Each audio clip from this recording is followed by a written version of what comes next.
de ne pas être vu, d'être rejeté, de ne pas être aimé, de ne pas être accepté. On n'est plus appelé à vivre dans cette peur-là, hein. Mais c'est dans la rencontre avec le Père, grand P, d'une façon forte, que l'on va réaliser et expérimenter son amour de façon inconditionnelle. Cette rencontre qui va nous faire entrer dans l'esprit d'adoption. Rencontre surnaturelle profonde. Donc on passe d'un cœur orphelin, fragmenté, à un cœur plein d'amour. Voilà. Un cœur unifié.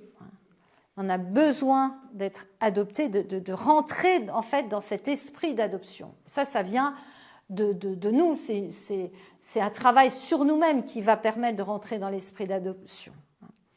D'où la nécessité de faire l'expérience de l'amour infini du Père. Voilà, ça va?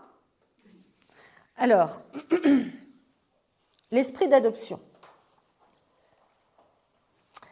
Alors, quelques années plus tard, après mon histoire de 2008, il y a un autre verset qui m'a impacté vraiment. C'est dans l'Évangile de Marc, au chapitre 11, sur l'épisode du baptême de Jésus. Je bois un petit coup.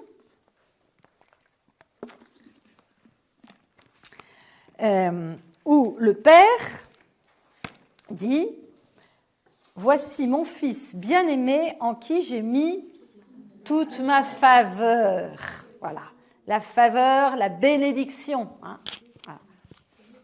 Voilà, donc ma faveur. Voilà ici mon Fils bien-aimé en qui j'ai mis toute ma faveur. Et ça aussi, c'est un verset important parce que quand on a conscience de la faveur de Dieu, de son regard sur nous, d'un regard plein d'amour, eh bien, notre relation aux autres n'est pas la même. Donc, ce verset a renforcé encore ma relation au Père.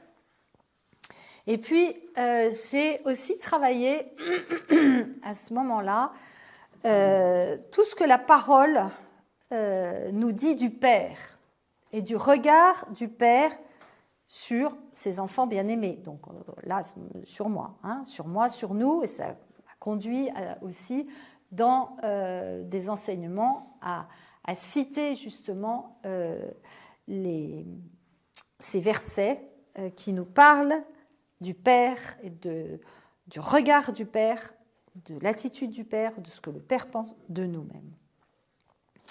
Mais là, je voudrais que l'on s'arrête sur le verset de saint Paul aux Romains, chapitre 8, versets 14 à 17a. Je vous lis. Verset combien ? 14 à 17a. Si vous avez votre Bible, vous pouvez regarder. Et qui dit « Car tous ceux qui sont conduits par l'Esprit de Dieu sont fils de Dieu. » Et vous n'avez pas reçu un esprit de servitude ou d'esclavage, hein, selon les traductions, pour être encore dans la crainte, mais vous avez reçu un esprit d'adoption par lequel nous crions « Abba, Père ». Romains 8. L'Esprit lui-même rend témoignage à notre esprit que nous sommes enfants de Dieu.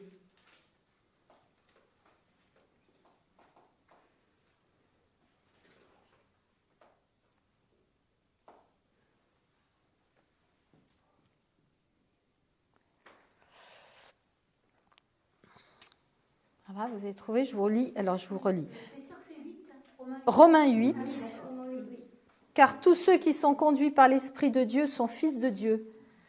Et vous n'avez pas reçu un esprit de servitude pour être encore dans la crainte, mais vous avez reçu un esprit d'adoption par lequel nous crions « Abba, Père ». L'Esprit lui-même rend témoignage à notre esprit que nous sommes enfants de Dieu. Or, si nous sommes enfants, nous sommes aussi héritiers. Héritiers de Dieu et co-héritiers de Christ. Donc, il y a plein de choses dans ce verset. Un esprit de servitude qu'on peut selon les traductions, il parle d'esclave, d'esclavage, un esprit d'esclavage. Hein. Être esclave génère la crainte. Hein. Et c'est ce qu'on a vu tout à l'heure. Mais nous avons reçu un esprit d'adoption. C'est l'amour du Père manifesté en Jésus qu'il veut que nous manifestions, qu'il veut nous voir vivre. Plus exactement, c'est l'amour du Père manifesté en Jésus qu'il veut nous manifester et nous voir vivre. L'amour est l'antidote à toutes les peurs.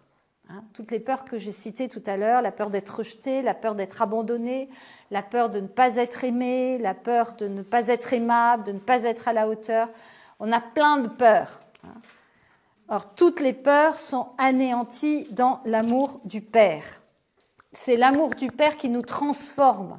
C'est lui qui nous permet de dire « Jésus, j'ai confiance en toi ». Parce qu'on peut le dire, mais il faut passer à la dimension aussi supérieure, se dire vraiment d'être campé dans cette confiance parce qu'on sait profondément que l'on est aimé. La conscience de l'amour du Père nous transforme. On n'a plus besoin de se comparer, on n'a plus besoin de s'imposer, on n'a plus besoin de rentrer en compétition. Ça, c'est l'esprit du monde qui nous invite dès l'enfance avec l'école et compagnie à rentrer dans la compétition. Dans une famille, on voit aussi, mais à l'école, ah bah tiens, il préfère un tel, elle préfère un tel, voilà, vous voyez, toute la relation avec l'autorité. Et ça nous suit aussi pendant toute la vie professionnelle, hein, la relation avec l'autorité. Du coup, ben, il faut se dégager de ça et rentrer vraiment dans la conscience de l'amour du Père qui nous transforme, qui nous bénit. Hein. Donc c'est en s'approchant de Dieu que nous pourrons obtenir la guérison et la délivrance pour être des êtres nouveaux.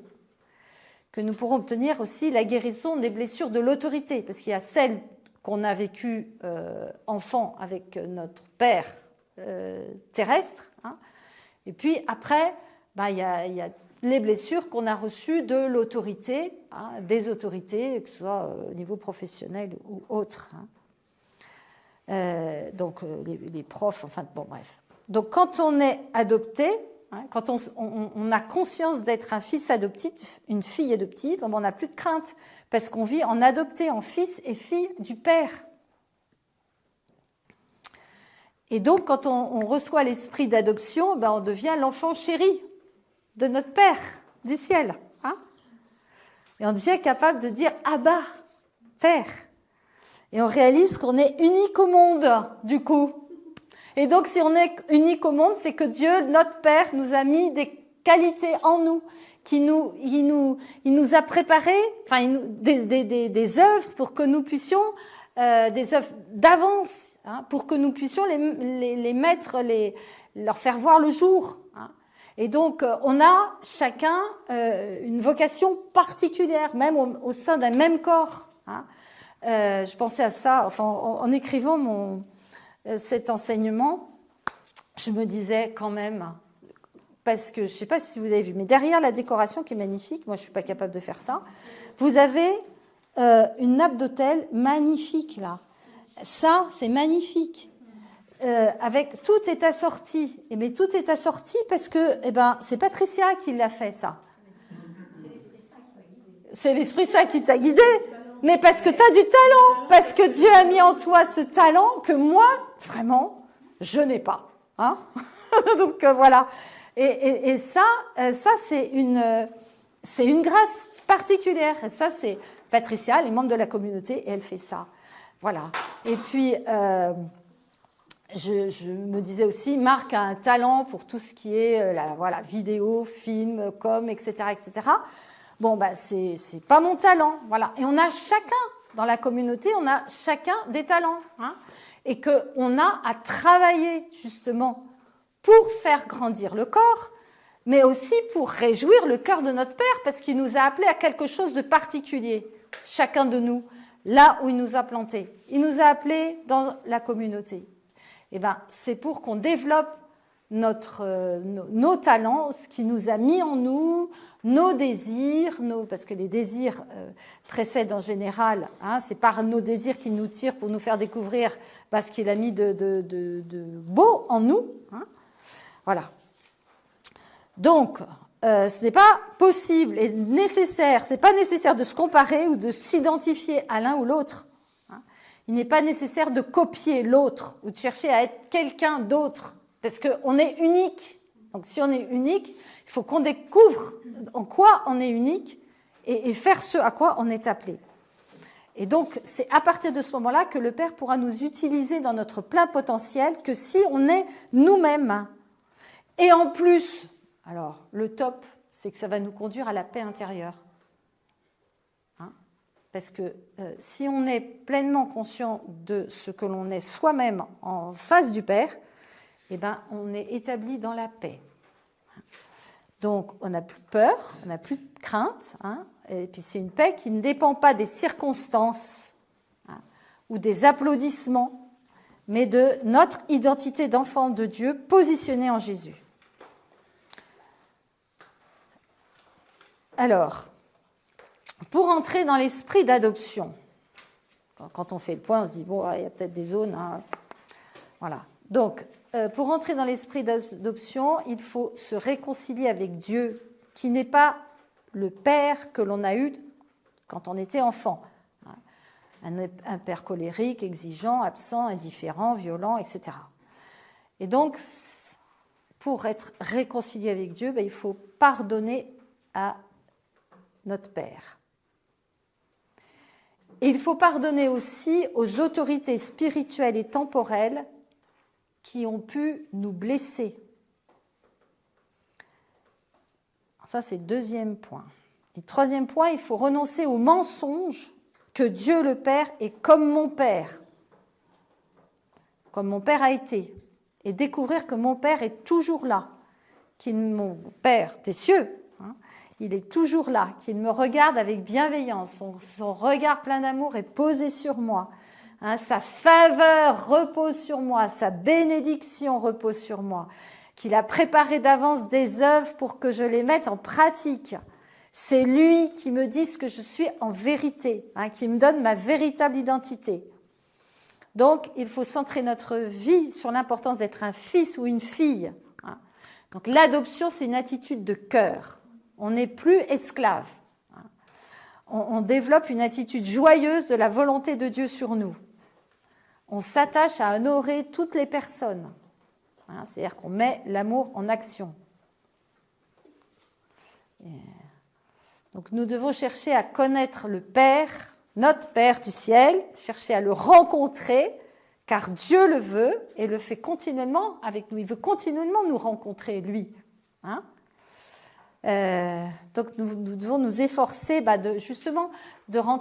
pour rentrer dans une plus grande compréhension de qui est Dieu et comment il me regarde. Il faut plonger dans les Écritures. Il n'y a pas. Voilà, il faut lire la Bible pour mieux la connaître, pour mieux connaître les intentions du Père, pour mieux connaître ses promesses à notre égard.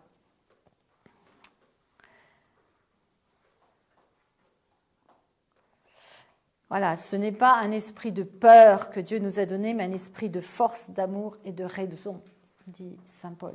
C'est à Timothée.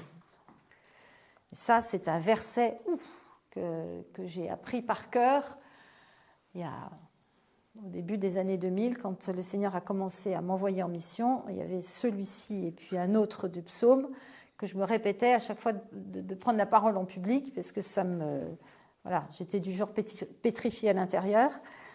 Et je me disais, ce n'est pas un esprit de peur que Dieu m'a donné, mais un esprit de force, d'amour et de raison. Voilà. Ou de maîtrise de soi. C'est très intéressant d'ailleurs de voir les différentes traductions, parce que les définitions sont différentes. Entre la raison, c'est plutôt, on réfléchit, c'est plutôt du domaine intellectuel, alors que la maîtrise de soi, c'est plutôt du domaine émotionnel. Donc, ce n'est pas un esprit de peur, parce que quand on a un esprit de peur, soit les émotions prennent le pas, on ne gère plus, ou bien les pensées s'emballent, mais en fait, c'est un esprit de force, d'amour. On est planté dans la maison du Père. Hein. On est planté en face de lui. On est sous son regard. Voilà. Alors, l'esprit d'adoption nous conduit aussi à être soumis à l'autorité que Dieu a mis en place pour notre croissance. Alors, l'esprit d'adoption nous conduit à être soumis à l'autorité que Dieu a mis en place pour notre croissance.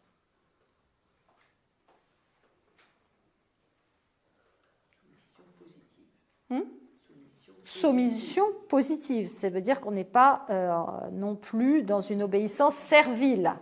On n'est pas dans une obéissance servile, mais dans la confiance en ce que l'autorité, mais des autorités, il y en a à plein de niveaux. Hein. Donc, si je sers dans ma paroisse, dans l'équipe des fleurs, ben, c'est la personne qui est responsable de l'équipe des fleurs qui va me dire dimanche prochain, on fait plutôt les fleurs comme ci ou comme ça. Voilà. Hein. Et donc, je fais confiance. Voilà. Dans la communauté, ben, c'est le coordinateur, c'est les membres du conseil, voilà, il y a un certain nombre aussi de... Voilà, on rentre dans une soumission qui n'est pas servile, mais dans une confiance en fait, hein, et dans une relation de confiance. Ah bah tiens, mais j'ai pas compris pourquoi tu me dis ça comme ça, qu'est-ce que ça veut dire, pourquoi, machin. Voilà. Donc c'est ça qui va déterminer en fait notre conscience de notre identité en Christ. Hein. Alors ça, bon, je ne vais pas vous dire tout ça, c'est un peu long, mais je vais vous proposer maintenant une démarche. Vous avez reçu un papier. Par rapport à ça, est-ce que je peux juste rajouter quelque chose ? Oui. Par rapport à ce que tu viens de dire, c'est très important parce que cet esprit d'obéissance constructive peut me donner envie, marche avec la confiance, et peut me donner envie d'en référer. Bien de sûr. demander conseil. C'est ça. De pouvoir m'appuyer sur celui qui a le discernement. Ne pas me sentir isolée, ne pas me sentir seule. C'est ça. L'importance d'avoir un référent. Et puis, c'est par amour que l'autorité est exercée, hein, pour faire croître chacun et en même temps faire grandir le corps tout entier. On n'est pas des électrons libres. On vit la soumission les uns aux autres dans chacun des services dans lesquels on évolue, jamais tout seul. Alors ça nécessite aussi l'humilité. Il n'y a pas de place pour l'ambition personnelle. C'est toute la question de l'esprit d'adoption par rapport à l'esprit d'orphelin, hein, où je vais prendre une décision sur un coup de tête. Voilà. Non, il faut être... quand on est dans une communauté, on est greffé à l'arbre pour recevoir la sève. Hein. Il n'y a pas de place pour l'esprit d'indépendance. Et c'est aussi en servant que l'on guérit. Hein. C'est en faisant confiance que l'on guérit. Parce que le service, ça permet aussi de découvrir son appel. Et puis dans le service, on apprend aussi à exercer les dons de l'esprit. On apprend tout ce qui est des trésors du royaume, hein, la confiance, la loyauté, la patience, la fidélité, l'endurance. D'où la nécessité aussi d'accepter les remarques